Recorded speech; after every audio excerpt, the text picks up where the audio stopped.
Olá pessoal, sejam todos bem-vindos ao nosso canal e no vídeo de hoje vamos estar respondendo o que é auditoria condominial. O que é uma auditoria condominial? Então, para responder essas perguntas, eu vou recorrer ao conceito que é consenso na doutrina, onde os grandes doutrinadores definiram a auditoria como sendo um processo sistematizado, documentado e independente de se avaliar objetivamente uma situação ou condição para determinar a extensão na qual os critérios são atendidos e obter evidência quanto a esse atendimento e relatar os resultados dessa avaliação a um destinatário pré-determinado. Ok, eu sei que foi muito rápido essa descrição desse conceito, então nós vamos agora depurar um pouquinho o que significa cada coisa. Quando nós falamos que a auditoria é um processo sistematizado, significa que ele tem uma sistemática de início, meio e fim. Essas fases são compreendidas pela planejamento da auditoria, execução dos testes e das técnicas de auditoria, concluindo então com a emissão de um relatório, ou seja, um parecer técnico da auditoria. Quando se fala que ele é documentado e independente, significa que todas essas fases da auditoria, elas precisam seguir ali alguns protocolos, seguir normas, inclusive cada fase ela precisa ser documentada, ela precisa ser registrada. E o que se usa para fazer esse registro são os documentos chamados de papéis de trabalho. Esses papéis de trabalhos, eles podem ser planilhas, podem ser documentos, técnicas de entrevista registradas. Então, existe ali vários documentos. Ele é documentado porque, se alguém quiser revisar esse processo de auditoria, ele pode, através desses documentos que o auditor utilizou, chegar às mesmas conclusões. Esse processo de auditoria também ele é independente. Então, no caso da auditoria condominial, essa auditoria ela precisa ser feita por uma pessoa que não tenha ligação com a gestão. Ou seja, não pode ser uma pessoa da administradora que administra o condomínio, porque ela não tem independência.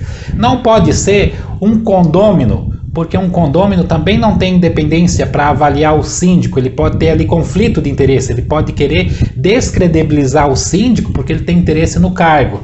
Então, para ser independente, a contratação deve se ocorrer através de um auditor que seja externo, um auditor independente, que aplique as técnicas de auditoria no condomínio de forma independente, sem vínculo com a gestão. Uma das características desse processo sistematizado é que a avaliação ela deve ser feita de forma objetivamente. O que significa isso?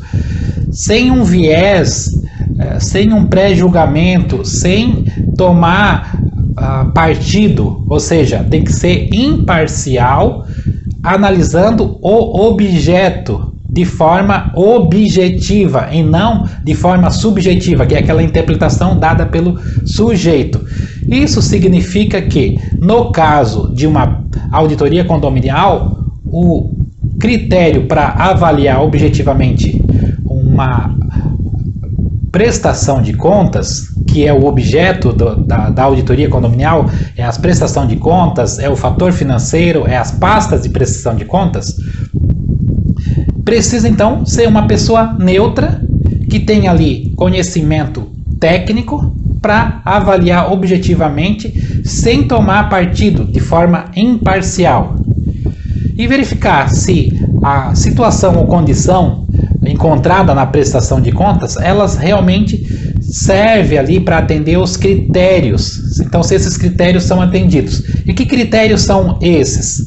No caso da prestação de contas do condomínio, ela segue os critérios estabelecidos no Código Civil, os critérios estabelecidos na Convenção e os critérios estabelecidos na ata ordinária anual, onde estabeleceu lá uma previsão orçamentária. Então, a aprovação das contas do condomínio está ligado a esses critérios, que são critérios legais e critérios também administrativos de gestão, como, por exemplo, a previsão orçamentária, que foi aprovada pelos condôminos e o síndico então deve ali seguir essa previsão orçamentária, caso contrário as suas contas não serão aprovadas, podendo ali depois ser até avaliada através de um processo de auditoria.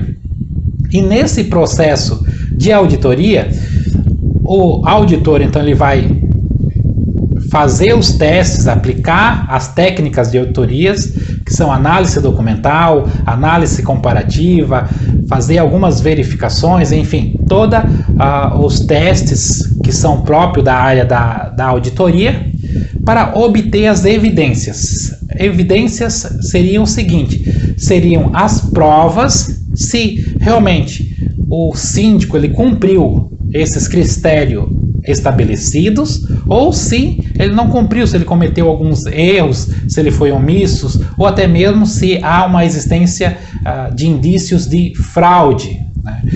Após colher essas evidências, chega-se então à fase do relatório, onde o auditor vai relatar para comunicar aquilo que aconteceu, as suas conclusões, né, relatando através de um parecer técnico e assim entregando esse parecer técnico a um destinatário pré-determinado. No caso da auditoria condominial, quem são os destinatários? São os próprios condôminos. Normalmente a auditoria condominial ela parte do Conselho Fiscal, que leva a situação à Assembleia, que aprova um processo de auditoria. Então, os destinatários do processo, do relatório, do parecer de auditoria, são os próprios condôminos, podendo depois esse relatório servir como uma prova pericial e ser incluída num processo judicial quando há apuração de prejuízos, de perdas, quando há indícios de fraudes. Entenderam então como se dá um processo de auditoria condominial? Eu sou o professor Odimar Manuel e se você quiser saber mais sobre auditoria condominial, esse universo do síndico e gestão condominial, acesse o nosso site que está na descrição. Um abraço e até mais!